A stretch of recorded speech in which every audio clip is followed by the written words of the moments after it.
ওই গো, তুমি খাওয়াটা বন্ধ করবে? উফ, ওটা তো জল ঢালতে চলে এসছে। ওইসব এসে গেছে। আরে ওই তো মন্দির খুলে দিলে বলে। তাদের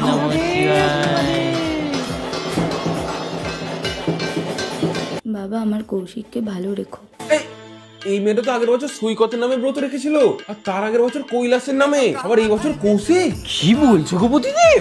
ওইটুকু মেয়েটা 3টে স্বামী? এগুলো স্বামী নায়ক পত্নী, এই এক একটা আসামি হয়ে গেল, কিছুদিন ধরে জেল খাটে আবার চলে যায়। যা বলেছো। বাবা, আমাদের আশীর্বাদ দাও, আমরা যেন সারা জীবন একসাথে থাকতে পারি। ছোট মেয়ে উচ্চ পরীক্ষা কোথায় সিট পড়েছে? প্রীতি করতে এসছে। এই সুন্দর ছিল মানো মানো। আমি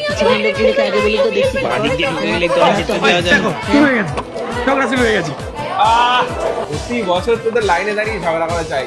আরে আমি তো এখানেই আছি, একটু দেরি করে জল ঢাললে কি এমন ক্ষতি হবে? প্রতি বছর সেই একই জিনিস।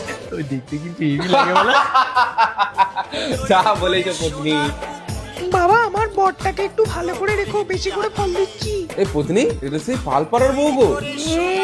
সারা বছর বড়ের যত্ন নেবে না, আর এখানে শিবরাত্রি করতে আছে লোক দেখা। তবে যাই বলো, অনেক ফল দিয়েছে কিন্তু। তোমার তো গেলা পেলে আর কিছু চাই না, শুধু ফল ফল ফল দিচ্ছে বলে যা আশীর্বাদ দিয়ে দিবে। পত্নী রাখছো কেন? আমি আশীর্বাদ দিচ্ছি। এই কি করছো? এই লাইট কেন? এই তোদের লজ্জা করে না? হ্যাঁ, লোকের বড়ের গায়ে উঠে উপরে উঠে একবারে রিলস করছে। বেরো বেরো। রিলসটা আবার কি গো? ওসব ধাস টেপো না, তুমি জানো না। আবার দেখো না, এই তোমার চুল সোজা করে করে এসছে, দেখো না। আর দেখো, তাই তো গো, সবাই দেখছে আমার মতো জটা রাখছে। ট্রেন্ডে চলে এলো। ওই তো যারা যারা চুল সোজা করে এসছে আর ওই জটার মতো চুল করেছে, তারা সবাইকে তুমি গে বর দিয়ে দাও। সব গে বর সবার। এই পত্নী দেখো বাউন কত করে টাকা নিচ্ছে গো। আজকে তো ওদেরই কামানোর দিন। আর টাকা লাগবে না, নিয়ে আছে।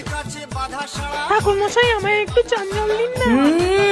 সারা বছর তোরাই তুই পাবে ভাবে গিয়ে মদ মাংস খাবি, আর আজকে চান্দল দিন না, চান্দল খেতে আসছিস। তারপর বিপি না ছিপি সব খাবে। হ্যাঁ, ওই সব খাবে।